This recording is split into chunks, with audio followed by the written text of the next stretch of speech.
jelata yang terlalu lama menderita. Memang tidak selalu mufakat ini disepakati. Dalam kasus dengan susah payah nanti mufakat ini tidak bisa ditemukan, barulah voting diambil sebagai satu pilihan yang terakhir. Gitu. Pada titik ini udah agak panjang juga kita diskusi. Itu baru satu sayap, Jadi bagaimana demokrasi bertaut dengan sila persatuan. Nah, sekarang saya ingin sayap kedua, bagaimana demokrasi harus bertaut dengan keadilan sosial. Dulu para ekonom kita, ya sebutlah ekonom-ekonom yang merasa dirinya jagoan ekonomi di Indonesia, selalu menganggap gagasan-gagasan demokrasi ekonomi Bung Hatta itu gagasan yang sangat terbelakang. Sampai kita tahu pernah sekali waktu tahun 50-an akhir, Rektor UI ingin memberikan Dr. honoris causa kepada Bung Hatta di bidang ekonomi, dan itu diserahkan pemberiannya kepada Fakultas Ekonomi UI. Tapi para profesor di ekonomi UI kemudian mengatakan begini, dia bilang gagasan-gagasan ekonomi Bung Hatta seperti koperasi dan lain itu dia bilang sudah sangat terbelakang, jadi gak ada urgensinya kita ngasih Dr. honoris causa ke Bung Hatta. Dan betul akhirnya ekonomi UI menolak memberikan Dr. honoris causa kepada Bung Hatta.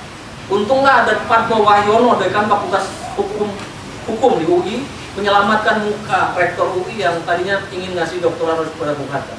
Akhirnya Bung Hatta mendapatkan Dr. honoris causa bukan dari Fakultas Ekonomi UI, tapi dari Fakultas Hukum.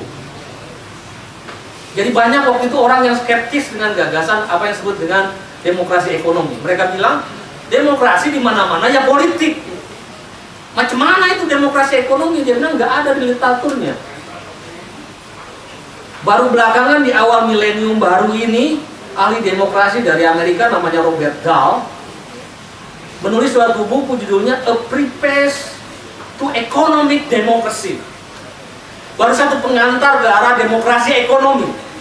Dan kalau kita baca buku itu, kita akan merasa, Masya Allah, kita berkhianat sekali pada Bung Hatta.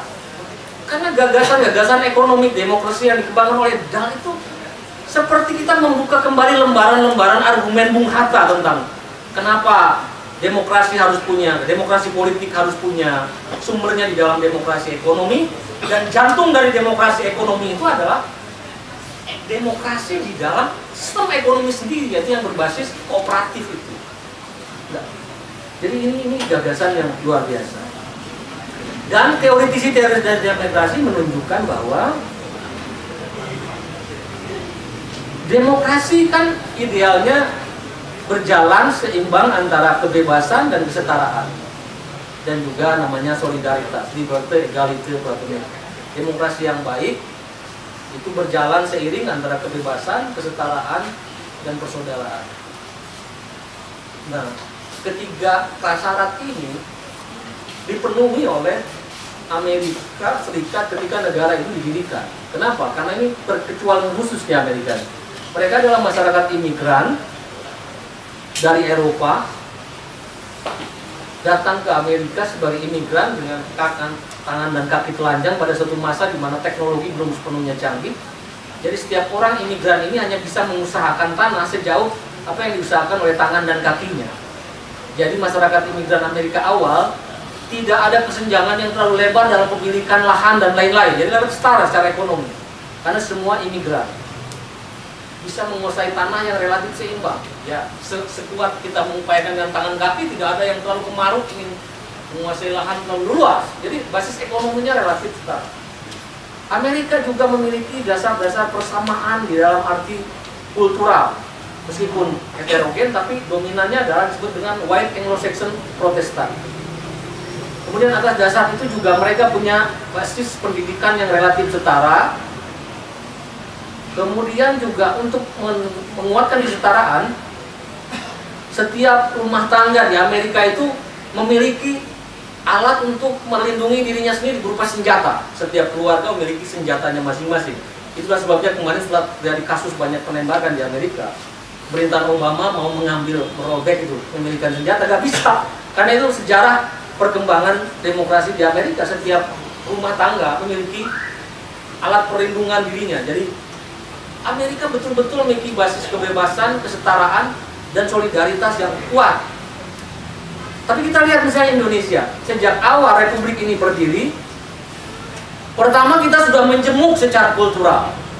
Agama kita majemuk, etnis kita majemuk.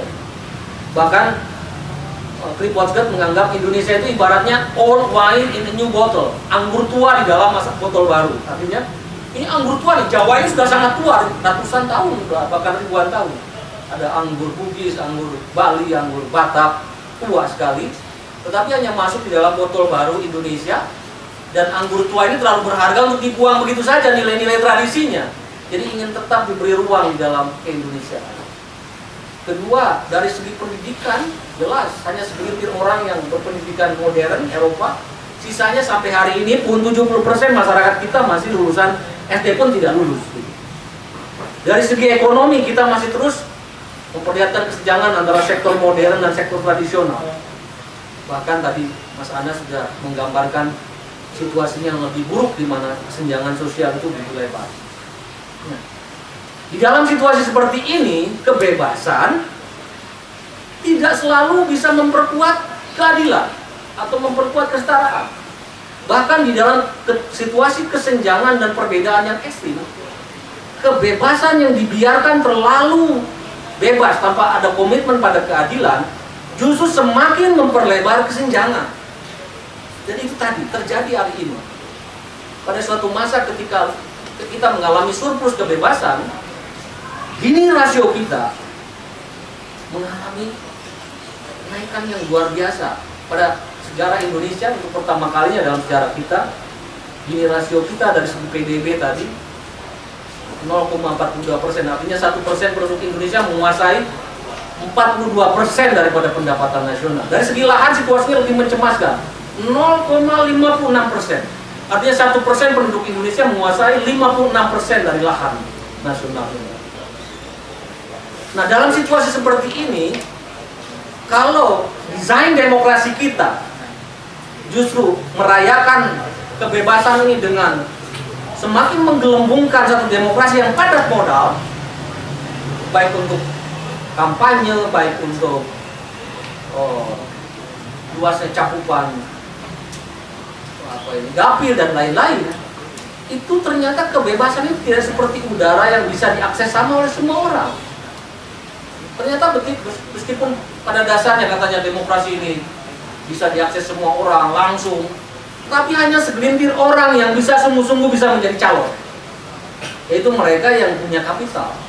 Demokrasi yang dibiarkan padat modal pada akhirnya hanya semakin membuat segelintir orang yang punya kekuasaan ekonomi rapat menjadi penguasa politik sekalipun.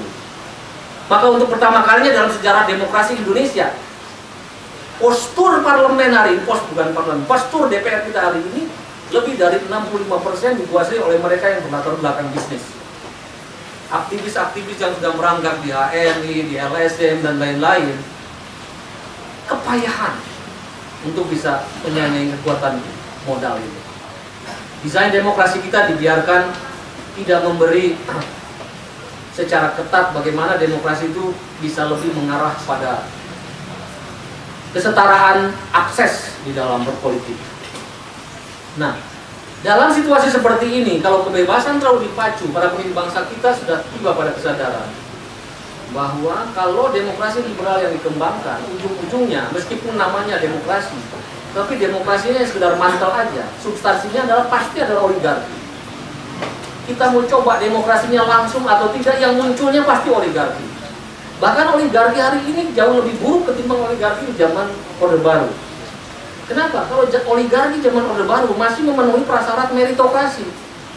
Artinya kan tentara ini nggak sembarangan ujung-ujung dari kopral langsung bisa jadi bupati, nggak bisa. Tetapi oligarki hari ini bisa loh terjadi. Kekuasaan bupati bisa beralih tempat kepada istri ketiga. Nah, bisa. Pada semua ini ditentukan oleh kekuatan uang. Jadi ternyata perubahan dari Orde Baru ke Orde Reformasi tidak mengubah situasi tirani kita. Artinya kekuasaan di bawah kontrol segelintir orang. Kalau dulu tiraninya militeristik, sekarang tiraninya tirani modal. Nah, untuk menghindari ini, para pendiri bangsa di hadapan ada pilihan. Dia bilang, idealnya memang kebebasan bertaut dengan kesetaraan. Tapi dia bilang, tidak semua yang baik-baik itu bisa berjalan seiring. Dan mereka mengatakan, kalau kita harus memilih di antara kebebasan dan keadilan, mereka mengatakan, kita Indonesia lebih prefer memperjuangkan keadilan terlebih dahulu, baru kebebasan kemudian. Artinya, kalau yang perjuangan kebebasan terlebih dahulu, tidak ada jaminan kebebasan itu menciutkan kesenjangan, even semakin meluaskan kesenjangan. Tapi kalau kita mulai dengan keadilan, pelan-pelan nanti kalau orang dari level bawah naik seperti lewat koperasi, Bung Atang idealkan orang yang kecil-kecil itu lewat koperasi naik ke kelas dan lain-lain. Lama-lama iklim kesetaraan ekonomi itu mendukung, memperkuat kebebasan. Dan itu sudah banyak dilakukan oleh tesis-tesis demokrasi yang sehat, meniscayakan perlunya prasyarat minimal ekonomi. Ini kan tesis Budiono waktu di Gajah Mada itu. Nah, karena itulah kemudian para pendiri bangsa kita menyusun demokrasi secara gradual. Dia bilang pertama-tama, oleh karena itu, demokrasi hendaklah tidak melahirkan Indonesia sebagai negara liberal, tapi harus mendukung perwujudan Indonesia sebagai negara sosial, atau yang disebut dengan negara kesejahteraan. Negara kesejahteraan yang kita konsepsikan di dalam konstitusi itu negara kesejahteraan yang khas Indonesia, yang juga, saya ini takut mengglorifikasi para pendiri bangsa kita, tapi apa boleh buat? Fakta-fakta, pasal-pasal konstitusinya mendukung itu. Konsep negara kesejahteraan Indonesia itu merangkum seluruh konsep negara kesejahteraan yang berkembang di dunia hari ini. Pertama yang disebut dengan konsep universal welfare state, seperti yang dikembangkan di negara-negara Skandinavia. Konsep universal welfare state itu satu konsep negara kesejahteraan yang memberikan keluasan pada negara untuk menyusun perencanaan kesejahteraan itu secara universal. Artinya untuk seluruh kelompok masyarakat diberikan jaminan sosial, asuransi kesehatan, jaminan sosial, tenaga kerjaan, pendidikan, dan lain tanpa pandang bulu dilakukan oleh negara. Ini bisa kita lihat pasal-pasal dalam konstitusi kita. Mulai pasal 23 tentang pajak, pasal 26 tentang kebutuhan dasar. Setiap warga negara berhak atas pekerjaan penghidupan yang layak bagi bangsa. Penghidupan yang layaknya disebut dengan basic need. Kemudian pasal 31 tentang pendidikan, untuk menghindari ketidaksetaraan informasi, maka negara wajib memberikan pendidikan pengajaran. Pasal 32 tentang kebudayaan, pasal 33 tentang, Anda tahu semua lah kalau 33, cabang-cabang produksi penting dan lain-lain dikuasai negara bagi seluas-luas kemakmuran rakyat. Ini yang disebut dengan model universal welfare state. Tetapi kita juga mengadopsi satu konsep negara kesejahteraan yang memberi ruang bagi pasar untuk mendeliver, untuk mengembangkan kesejahteraan juga. Menurut paham pendiri bangsa kita, hak milik tidak seperti di Uni Soviet atau negara-negara komunis di mana hak milik pribadi itu tidak dibolehkan dan pasar didikte oleh ekonomi komando negara. Menurut para pendiri bangsa kita, hak milik itu dibolehkan, artinya mekanisme pasar dibolehkan, tetapi hak milik ini harus punya fungsi sosial. Jadi mengarah pada yang disebut dengan social market economy, bahwa ini agak teknis, model welfareist yang dikembangkan oleh negara itu ingin diimbangi dengan model namanya workfareist, kerja, dunia kerja. Dan bagi para pendiri bangsa, pasar memiliki potensi untuk menghidupkan dunia kerja yang bisa mengarahkan pada kesejahteraan. Dan bagi para pendiri bangsa, kerja itu lebih dari sekedar untuk mencari uang, pendapatan. Kerja adalah syarat eksistensial manusia. Manusia yang tidak bekerja itu inhuman, tidak pernah bisa menjadi sepenuhnya menjadi manusia.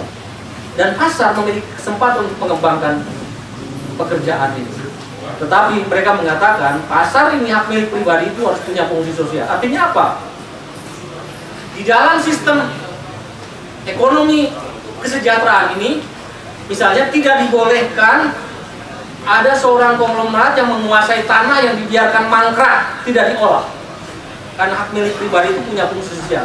Tanah-tanah yang mangkrak, tidak diolah, itu harus dipajak secara tinggi, supaya mendorong mereka supaya tanah-tanah itu jadi produktif. Kalau produktif kan mengembangkan lapangan kerja dan kesejahteraan.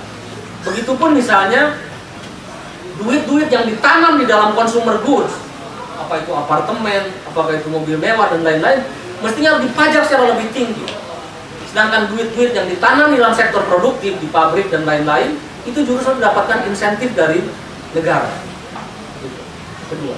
Ketiga, para pendiri bangsa juga memiliki konsep yang disebut dengan social insurance welfare state, yaitu rejim kesejahteraan yang memberi kesempatan kepada organisasi-organisasi kemasyarakatan untuk juga menyelenggarakan kesejahteraan sosial. Ini biasanya dikembangkan di negara-negara Katolik ya, seperti Prancis, Italia dan lain-lain, di mana tradisi pelayanan gereja itu sering menjadi jejaring-jejaring sosial untuk melakukan pelayanan terhadap orang-orang miskin. Nah, kita juga kebetulan, kita tahu jauh sebelum Indonesia merdeka, Indonesia sudah ada filantropi, organisasi-organisasi masyarakat kita yang melakukan pelayanan sosial dan rumah sosial, apa itu yang dilakukan oleh Katolik, Muhammadiyah, NU dan lain-lain. Maka menurut paham ini misalnya, sesuatu yang sudah dilakukan oleh masyarakat yang untuk mengembangkan kesejahteraan mestinya tidak usah direbut oleh negara.